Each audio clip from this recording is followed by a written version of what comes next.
If your job at a healthcare facility includes disinfecting against viruses, you know prevention is the best medicine, and maintaining healthy spaces starts with a healthy cleaning routine. Grainger's world-class supply chain helps ensure you have the quality products you need when you need them, from disinfectants and cleaning supplies to personal protective equipment, so you can help deliver a clean bill of health. Call 1-800-GRAINGER, click Grainger.com, or just stop by. Grainger, for the ones who get it done.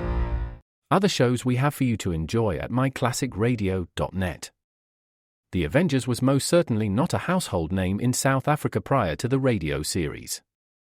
With no national television service until 1976, the mechanism simply was not present in the country to show television programs to mass audiences. While many other countries reveled in the filmed adventures of John Steed and company, South Africa was not equipped to join in the fun. The series took Britain by storm and made a major impression in the American markets, being that greatest of rarities, a British series given a network transmission slot. However, as a filmed series, rather than a videotaped one, The Avengers was able to gain a modicum of exposure in South Africa through film rentals. Come and listen at myclassicradio.net. Good evening. This is Crime Classics. I am Thomas Hyland. I'm going to tell you another true crime story. Listen. A man writing. Listen closely because it's a quiet sound, an intimate sound. The year is 1795, and the man who is doing this quiet, intimate thing is named Peter Droot. He is writing his will, making with goose quill and parchment his bequest to his children. When he is done, unknowingly, he will have made certain the death of his two sons. And now he is done. Now he has made certain. And tonight, my report to you on the Axe and the Droot family, how they fared. Crime Classics, a series of true crime stories taken from the records and newspapers of every land from every time. Your host each week, Mr. Thomas Hyland, connoisseur of crime, student of violence, and teller of murders. Now, once again, Thomas Hyland.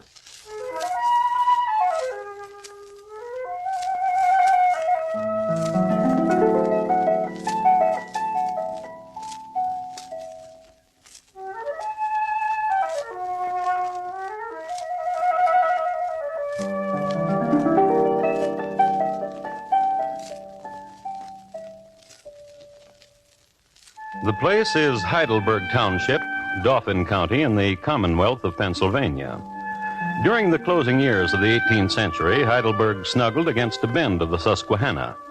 Its chief product was people, who were sent downstream to Harrisburg and overland to Philadelphia.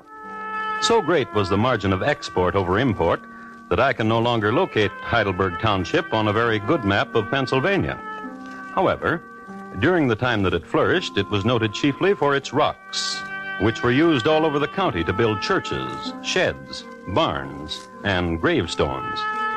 The Droot family lived in a stone house, and Peter Droot was so wealthy that he was buried in a coffin imported from Bavaria, which was decorated with cherubs painted on porcelain and other sad scenes.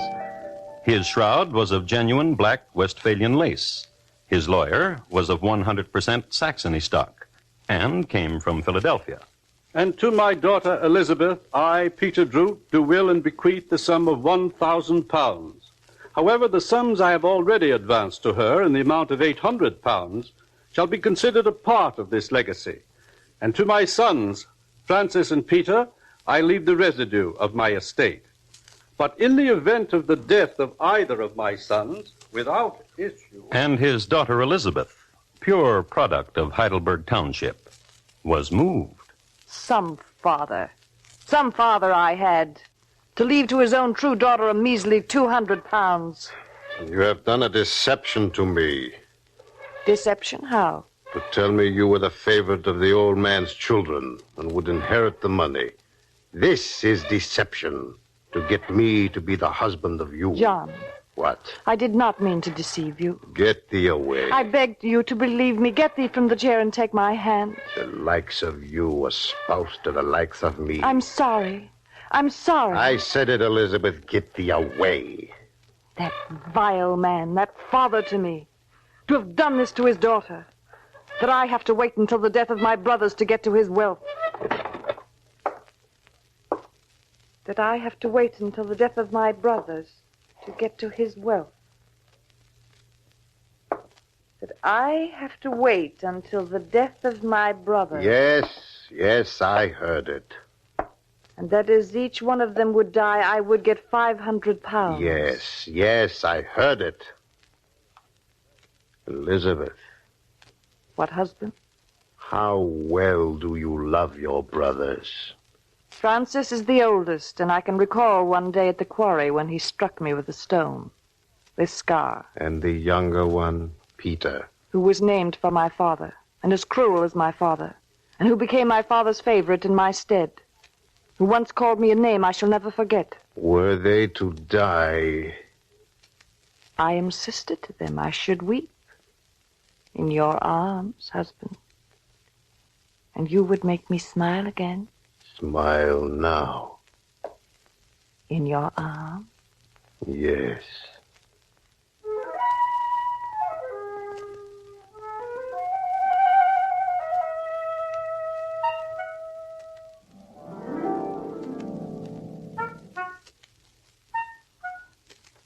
John and Elizabeth Howard, Pennsylvanian lovers.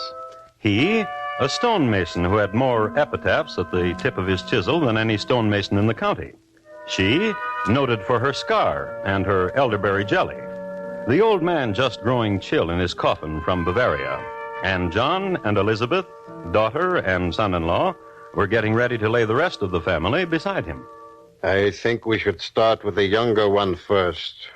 Why, whatever are you talking about? He's better off dead than alive, anyhow. Why, whatever are you talking about? Put me down. Put me down.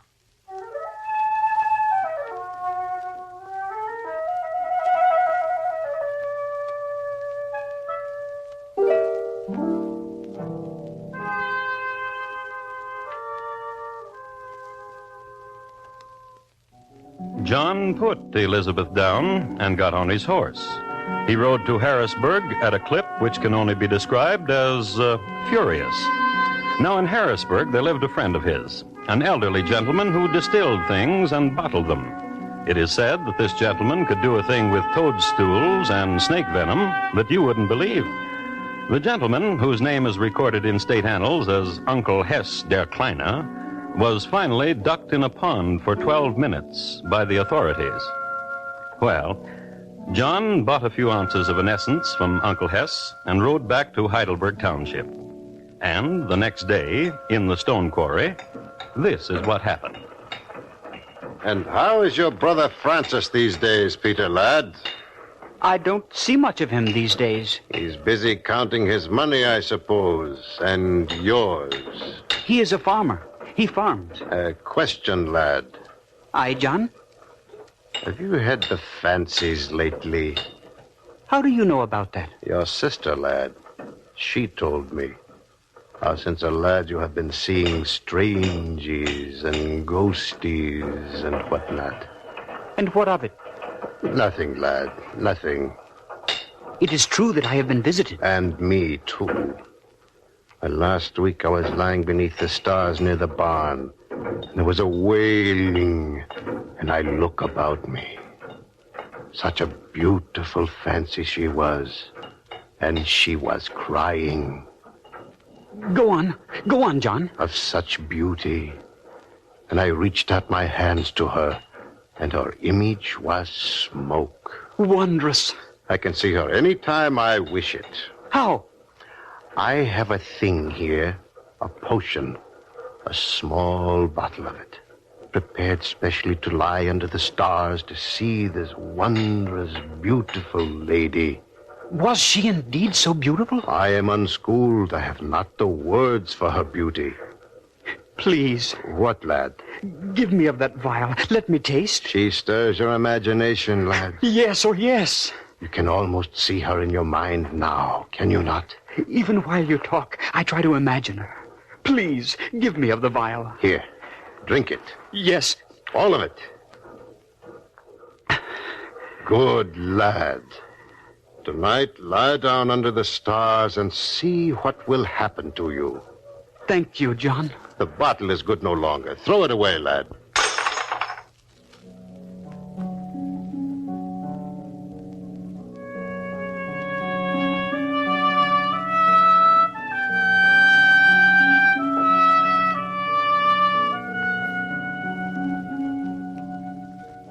Poor lad, 18 years old and given to fancies.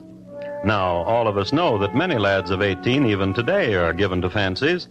But young Peter Droot was very rich and lived in Pennsylvania, and it was a rare moment indeed when he wasn't beginning or ending a fancy.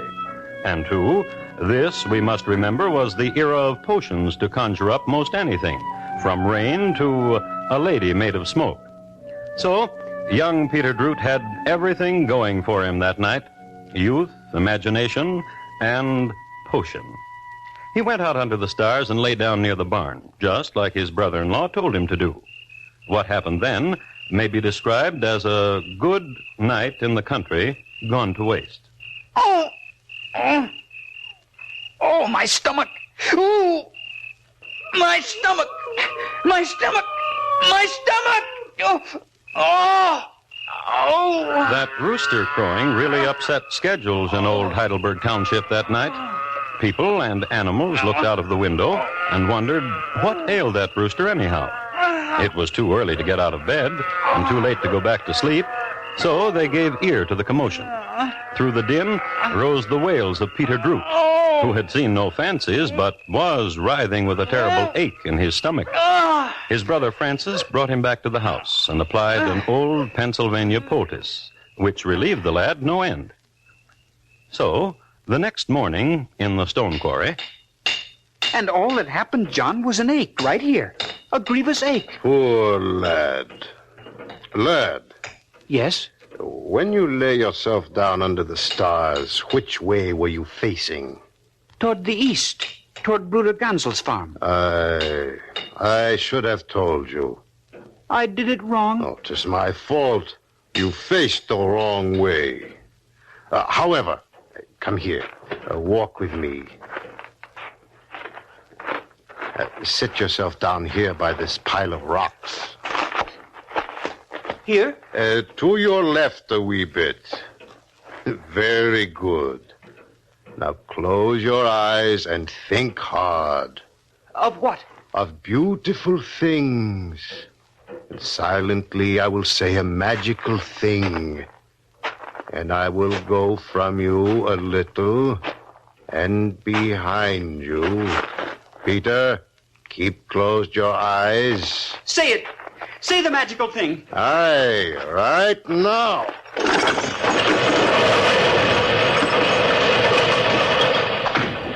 Men, all of you, the lad Peter Droot is buried beneath the rocks. He is dead. No.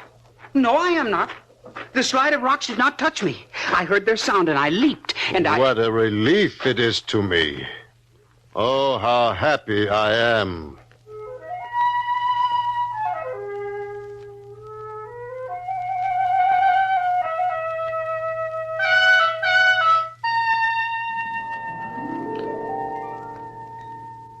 But why have we come here, John? To the loft of the barn? I have another way to show you the fancy.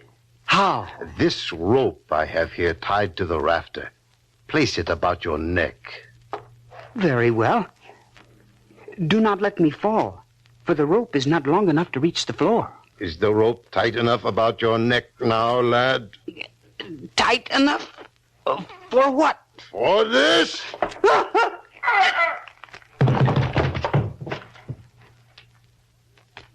John? The rope broke, John. Please don't be frightened. I'm not hurt. I'm not hurt at all.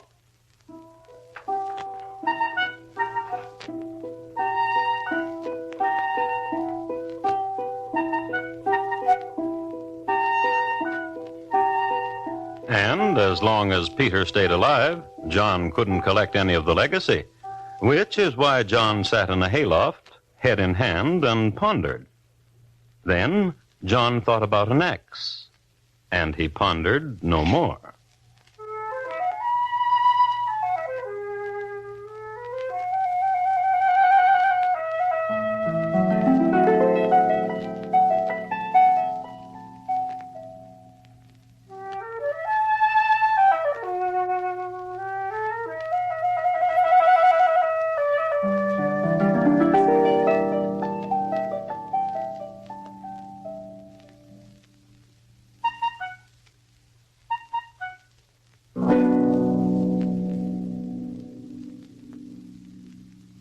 You are listening to Crime Classics and your host, Thomas Hyland.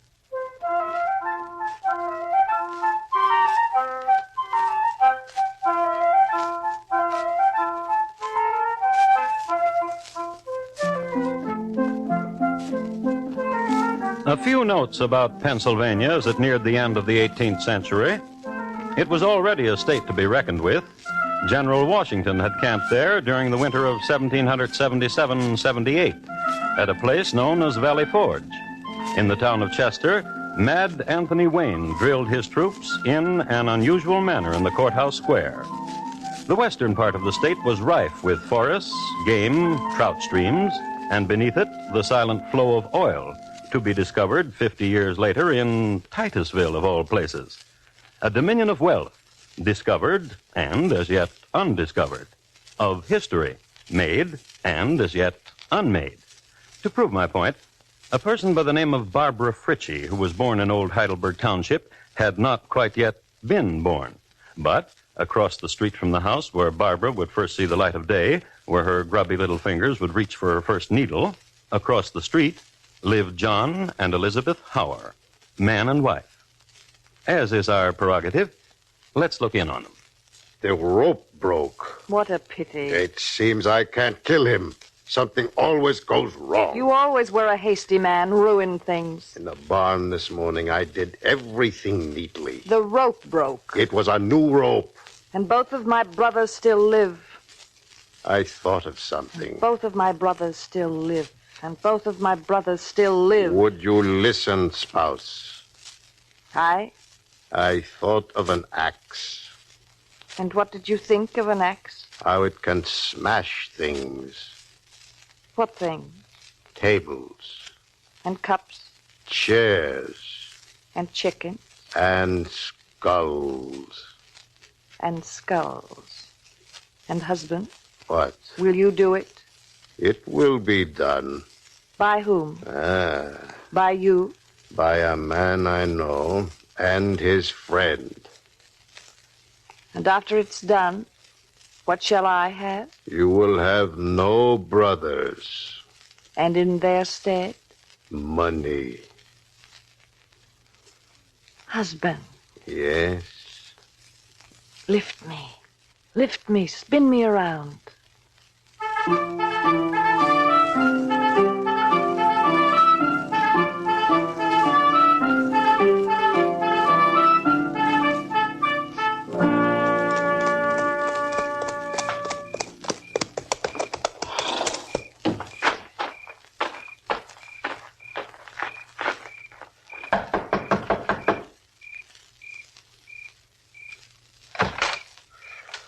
Aye?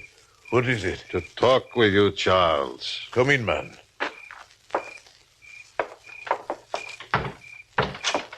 To talk with me? Aye. Where's your friend, Patrick? Has the talk money in it? Aye. Before or after the occasion? A little before and much after. Patrick, wake. Wake, Patrick. There's money in it. John Hall. Aye. Come into here. Good evening to you, Patrick. Now, John Hall, speak to the both of us. My wife's brothers are alive. If they were to die, my dear wife would receive all of their money. And, is this the end of it? A very great sum of money. And? And this axe I have brought... It cuts deep. Aye. Well, Patrick? Well, John Howard? Wait. It is enough. For now. Patrick, get out of bed, man.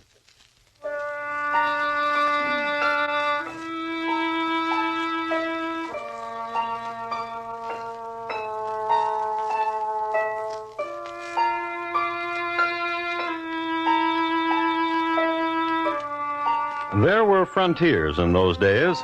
As a matter of fact, our country was more frontier than anything else. And the people, those who survived, were the fittest. I would like to describe two fit people of the time. Charles McManus. Which is my name. I am 42 years old. I stand 6 inches above 5 feet, and my weight is close to 200 pounds. Once in Killarney, I killed a man with my fists. I fled to America.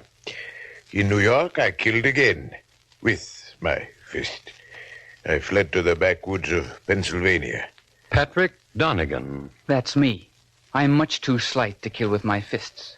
I must have steel in my hand. There was a woman in Donegal County. Her death brought me here, where I am now. Very fit persons indeed. Killers. And attuned to the wilderness. They moved quietly.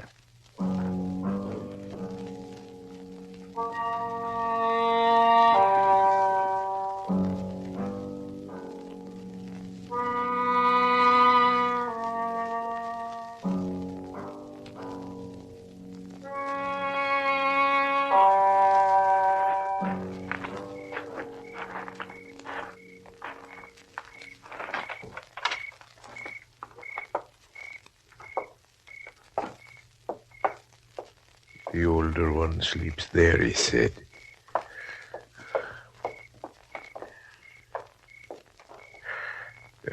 Hold him, Patrick.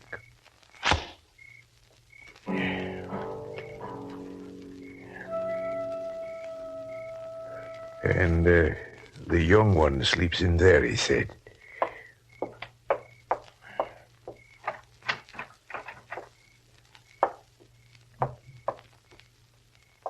Hold him, Patrick. Are you a fancy?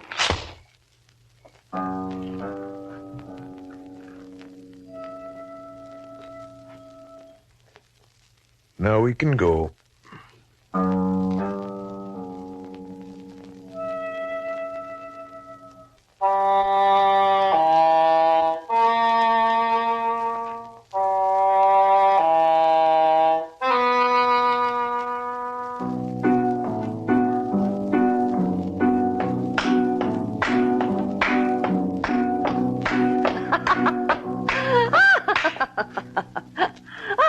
Now I'll do the dancing.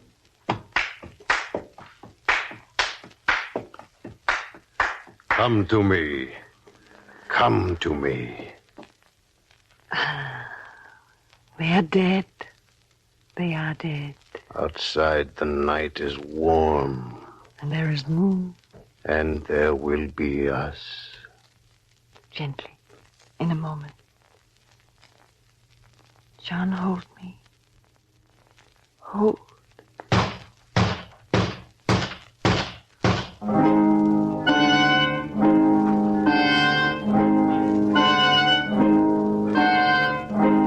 They came, the townspeople, and they knocked on the door of John Hauer and his wife Elizabeth. And they brought him and his wife to the house where Peter and Francis Droot were lying. Elizabeth fell down upon the floor and wept bitterly. John sat down and made no remark. And this is the tableau, 1 hour after the murder had been committed. And the townspeople had found that nothing had been plundered from the house. And the townspeople knew that only John and Elizabeth would profit from the death of the brothers.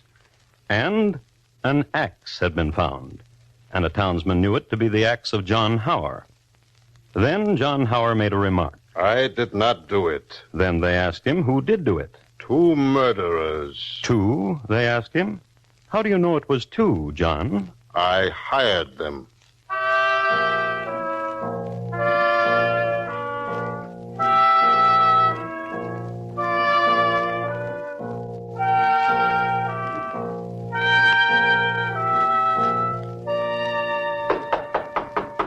Hi, what is it? So now it is, Charles. Open.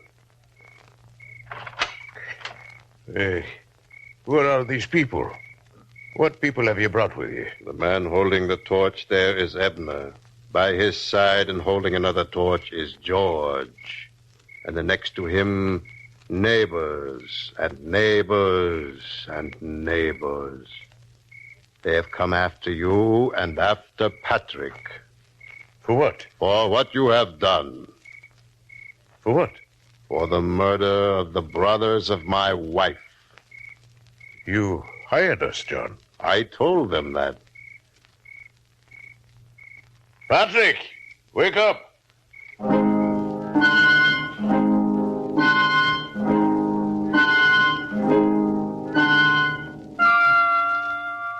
In June 1798, a trial was made charging the three men and Elizabeth Howard with murder. I have never been one whose life has been governed by the lust for money. Only love and sweet solicitude for my husband. If it has been my husband's immodesty to have committed murder, I do love him still. I committed no murder. He committed no murder, he says. He gave me an axe. He gave me money. I returned them and said, do your dirty work yourself. Didn't I, Patrick? As sure as you're born, I heard you refuse the man distinct, and I heard him muttering that he'd do it himself. Gentlemen of the jury, as your judge, I now charge you. The murder of Peter and Francis Droot rouses the indignation of the county. Its atrocity is unequaled by anything of the kind hitherto known in Pennsylvania. The execution of the murders was as horrid as the motives were base and groveling. The keenest sensations must arise in the minds of all good men and worthy citizens.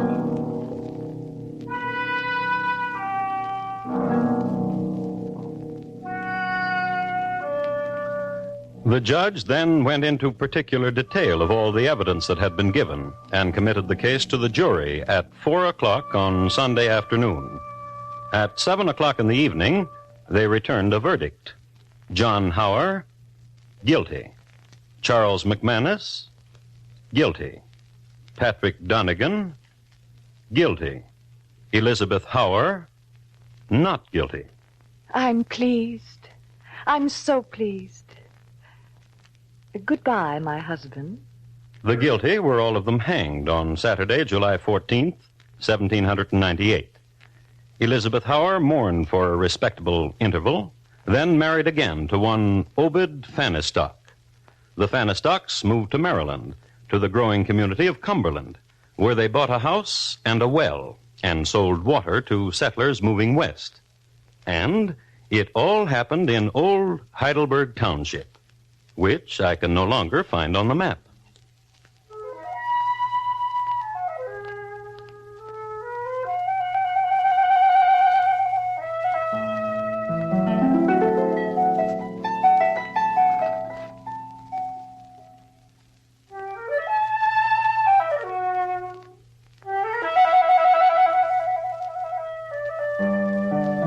The Droot Family, tonight's crime classic, was adapted from the original court reports and newspaper accounts by Morton Fine and David Friedkin.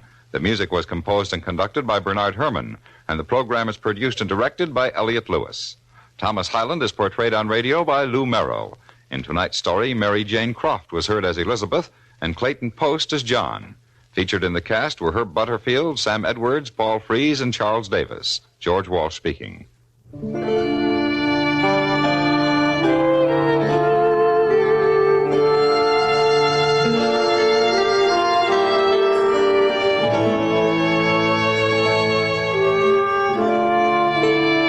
This is the United States Armed Forces Radio and Television Service.